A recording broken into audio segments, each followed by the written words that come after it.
Doc! Yes, boss. Bisita tayo. Sino, boss? Bisita ko si Glenn Chong. Now, alam mo naman si Glenn is alam na mainit sa politika ngayon yan. At siya yung dating congressman ng Biliran.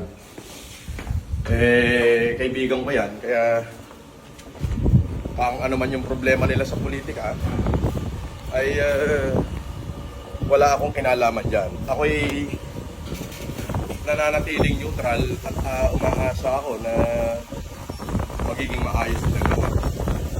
Kasi ang kaibigan, Beno, hindi mo pwedeng itapon yan. Opo, boss. At lalong hindi mo pwedeng itapwa. Lalo na't naging mabuting kaibigan mo. Si Glenn Chong ay nung nakulong ako, Beno, nung nasa NBI ako, nagpadala agad ng pagkain, dinalaw niya ako ron. At nung nasa kulungan ako, walang communication, parang nabalitaan niya yata na hindi ako maka-access sa bangko. Nagpunta ron, dinalan ako ng 250,000. Kahit sabihin na natin na malaki na itulong ko sa kanya, na hindi mabilang kung pera pag-uusapan, pero yung pagiging mabuting tao niya ay hindi ko pwedeng talikuran.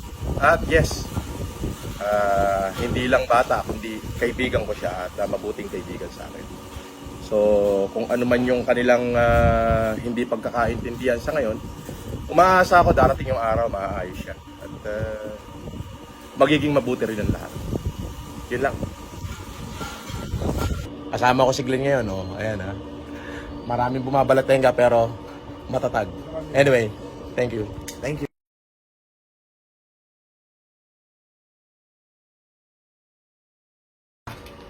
Si Atty. Glenn Chong. Hello, ma'am. Shoutout mo naman si Doña Remedios. To Doña Remedios, magandang araw po sa inyo, ma'am. Kasama ko si Kuya Leo.